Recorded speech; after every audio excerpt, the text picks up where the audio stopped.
If you're watching this video, my guess is you're either a really big baseball fan or you're looking at moving into the Fenway neighborhood. So if either of those is the case, let's talk about living in Fenway-Kenmore. Beautiful part of town, and it is a rapidly growing neighborhood that is not what it used to be 5 years ago. So let's talk about it.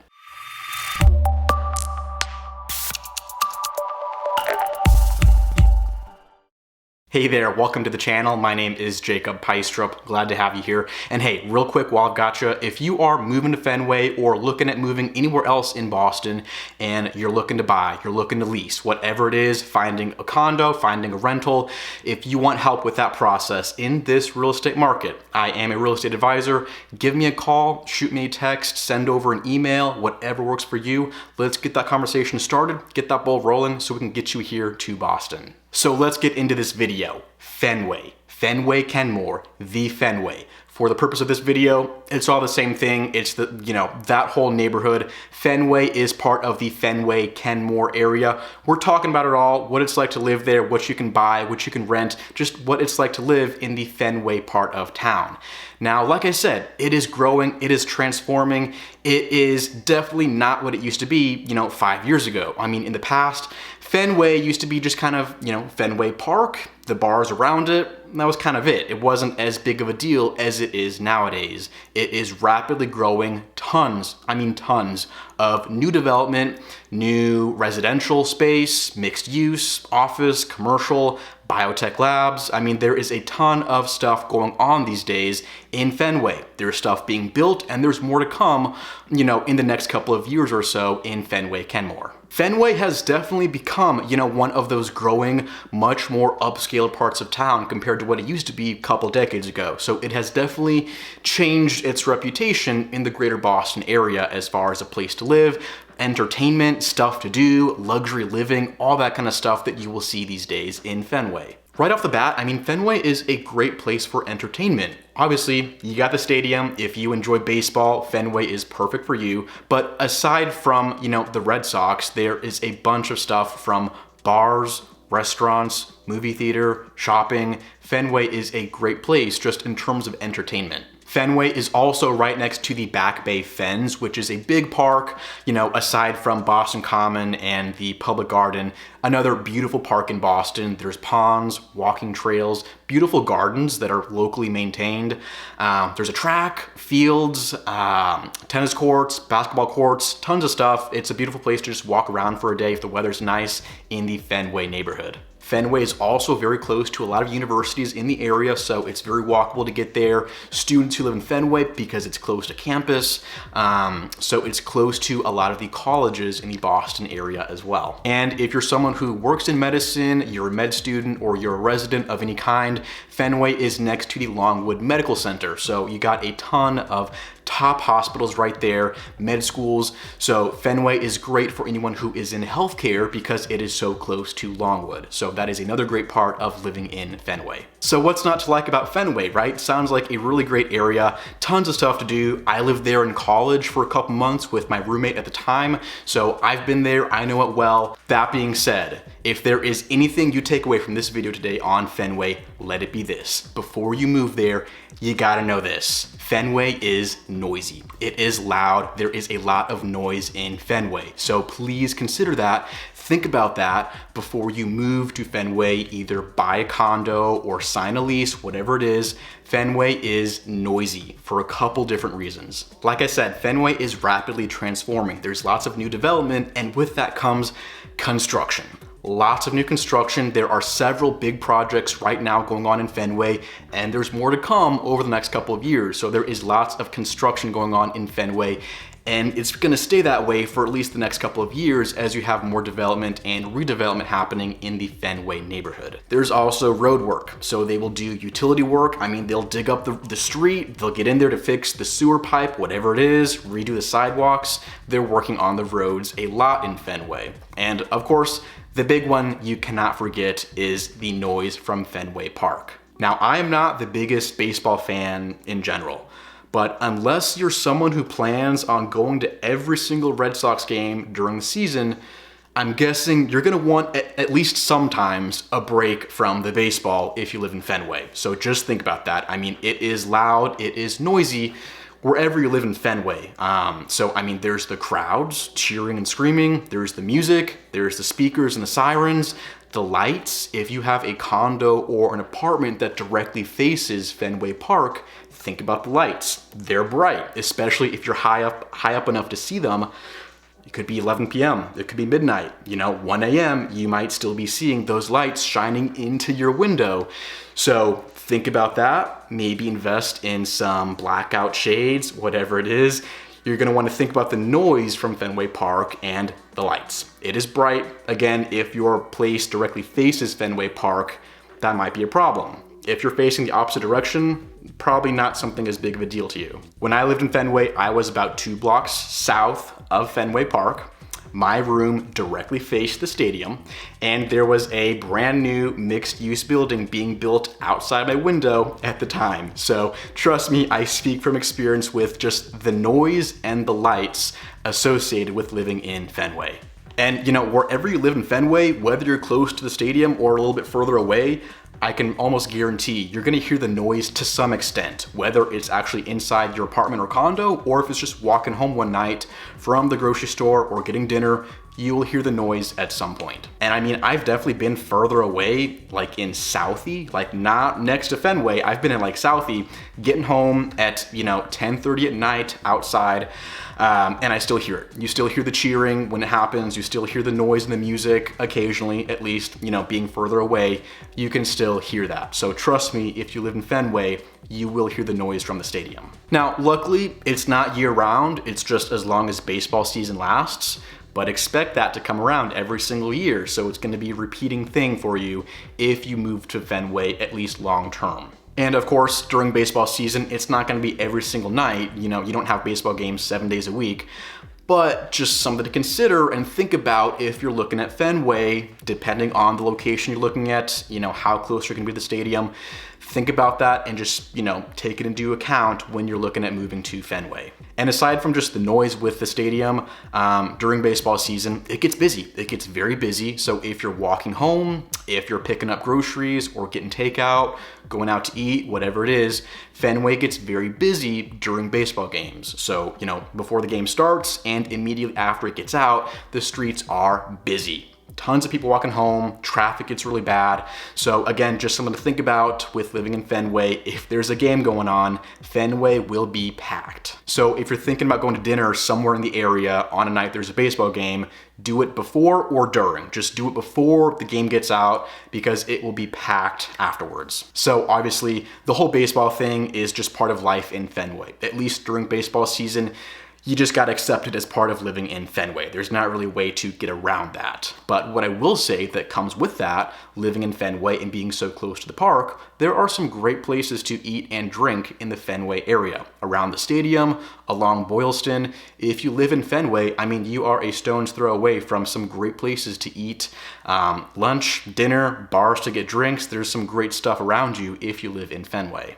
And depending on how close you are to the stadium, you might be closer towards Kenmore Square, you might be right next to the stadium, or you might be on the other side of the fens, a little bit further away. You still got plenty of great stuff to do, lots of great food options, and it's not that far a walk or a drive to get to them if you are still in that Fenway area. If you're gonna be taking the public transit system to get around or just get to work, Fenway is great. There's several stops on the Green Line in the Fenway area, so it's easy to get on and off the T in Fenway. Blue bikes, easy to find, and Fenway is pretty good for parking as well, whether it's on street or off street, especially along like the back streets. Parking is better than in some other parts of Boston, and some of the newer apartment buildings will have parking garages with them, both for residents and if you just want a spot to park your car in a garage.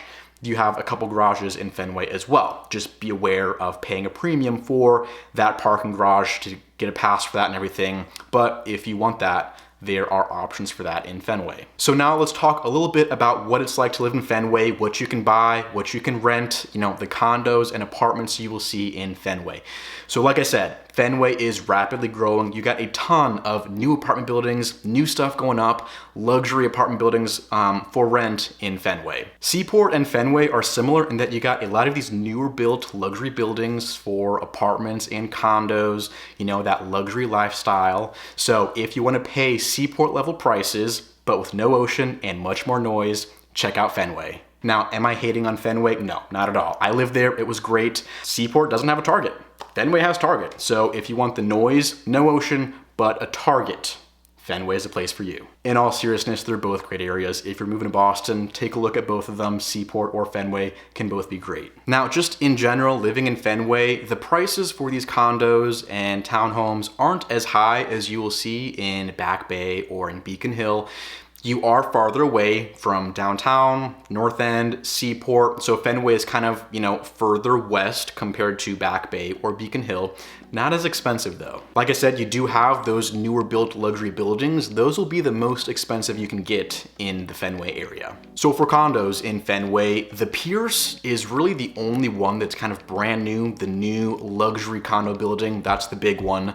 Everything else for condos is gonna be, you know, these older brick buildings, kind of like brownstones, not as iconic on the outside, but similar interior, you know, similar age, these, you know, older brick buildings. Sometimes there'll be a walk up if there's no elevator. That's a lot of what you will see for the condos in Fenway. There are some newer built options, some renovated options, but you will see some older condos in Fenway. Now there's a lot more as far as luxury rentals go in Fenway. So for buildings, there's the Harlow, Viridian, 1330 Boylston, Van Ness, the Bower. I mean, a lot of these newer built buildings in Fenway are actually apartment rentals. They're not these luxury condos. So a lot of what makes Fenway more expensive is the rental side of things, because you have these newer built luxury buildings for apartment rentals, not so much for condos. Pierce is kind of the only one. The rest of these new buildings are all rentals. So Fenway can be expensive to rent in if you're looking at one of those luxury buildings. But if you're looking at, you know, one of the more, you know, historic brick buildings, either for condos or for rentals, you will see a significantly lower price as far as sale or renting, whichever one you're looking at. And like I said, Fenway is rapidly developing. There is a lot of stuff that is being built right now and a lot of stuff that is on the books for development as far as residential, commercial, hotels, lab space, biotech companies coming into Fenway. So there's a lot of stuff going on in Fenway that's going to be happening over the next couple of years. Now, as far as the housing market in Fenway, similar to Back Bay, you know, you will see these townhomes and older brick buildings, but a lot of them are condos, either for rent or for purchase. A lot of them are not exactly single family townhomes. So Fenway is primarily a condo market. So for these condos, you know, anywhere from $350,000 up to $5.5, $6 million for the ones at Pierce specifically. Like Back Bay, there are a couple single family options, mainly townhomes. A couple, not very many. They will go between 1.3 million and 3.5 million, at least over the past year or so. So again, not, you know, the uber expensive condos and townhomes you will see in an area like Back Bay or Beacon Hill. The Pierce is kind of the top of the market, but everything else is not as excessive as the prices you will see in Back Bay, Beacon Hill, Seaport. So for what you can buy and rent, going from a studio all the way up to 3+ bedrooms, let's talk about the breakdown of prices for buying and renting in Fenway. So first up, a studio. The smallest you can find, the lowest end of the price spectrum. Lowest you'll really be able to find is probably $300,000. If that, you might be starting at $350,000. It's tiny, I mean small, like less than 400 square feet. Older building, up to about $500,000, $600,000 for a true studio in Fenway. Now, if you're renting a studio, expect that to start at about $1,800 a month, up to, you know, as much as $3,800 a month. If you're looking at, you know, these newer built buildings, obviously those will be on the higher end of price. I mean, a lot of the newer ones, a studio will run you anywhere from $3,200 to as much as probably $4,000 a month. Wouldn't be surprised. For some of the luxury buildings, Harlow, Van Ness, Bower, the Viridian, those are kind of like the top of the market for rentals in the Fenway area. So for a 1-bedroom on the buy side, you know, probably the middle of that studio range, so maybe 400,000, 450 or so, up to about 800, 900,000 if you're looking at purchasing a 1-bedroom condo. Now, that's for some of the older buildings. If you're looking at the Pierce, I'd say probably between 1 million and 1.4 million for a luxury 1-bedroom condo. Like I said, the Pierce is kind of the top of the market in Fenway, so you will see a jump in the prices for purchasing if you see anything in the Pierce. And for renting a 1-bedroom unit, depends on size, depends on the building, anywhere from probably $2,000 a month to $5,000 a month. Obviously, being higher on that spectrum will be in those luxury apartment buildings that I mentioned before. And for 2-bedroom condos, this is a pretty big range just because there are a lot of these available in Fenway. 2 bedrooms are pretty popular. I'd say for purchasing, you know, between 600,000 and 1 million, 1.1 million, maybe for some of the bigger units in these older buildings.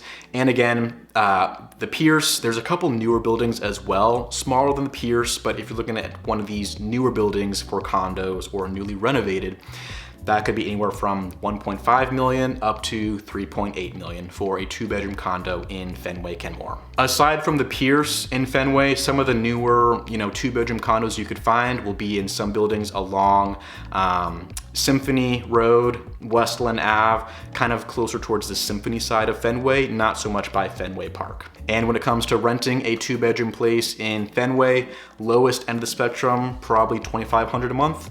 Higher end of the spectrum, I'd say $6,000, $6,500 a month for a 2-bedroom apartment.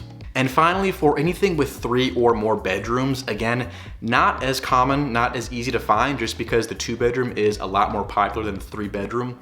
But if you're looking at purchasing a 3-bed or 4-bed, expect that to start at about 800 or 900,000 if you're in an older building. At the Pierce, I mean, this will be up, you know, 4 million, 5 million, 5.5 million for a 3 or 4-bedroom unit, somewhere like the Pierce. Honestly, there aren't as many sales to look at in the MLS just because 3-bedroom units aren't as common in Fenway. So, you know, again, the Pierce, higher end of the spectrum. If you're looking at an older building, you know, from 800, 900,000 or so, maybe up to, you know, 1.5, maybe $2 million, depending on where it is. Again, not as common and not as easy to find in Fenway. For renting, you know, same thing. A lot of these apartment buildings don't always have 3-bedroom units. Some of them do, but some of them also will cap at 2-bedroom units.